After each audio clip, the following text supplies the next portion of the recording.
இங்கே பாருங்க, எங்கள் வீட்டு முதல்ல மாமரத்தை காமிச்சேன். இப்போ பாருங்க, முருங்கை மரம் முருங்கைக்காயாக காய்ச்சி தொங்குது. எவ்வளோ பூ பூத்துருக்கு அவ்வளோ உச்சியில்.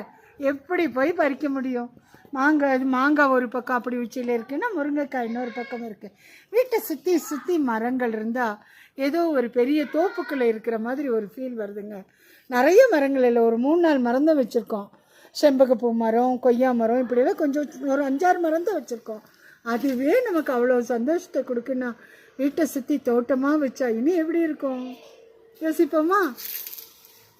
பாருங்களேன், என்னை காமிச்சிடு பார்த்தீங்களா? எங்கள் கொய்யா மரம், மாமரம், இது என்ன முருங்கை மரம், எல்லாத்துலேயும் காய்ச்சி நிற்கிது.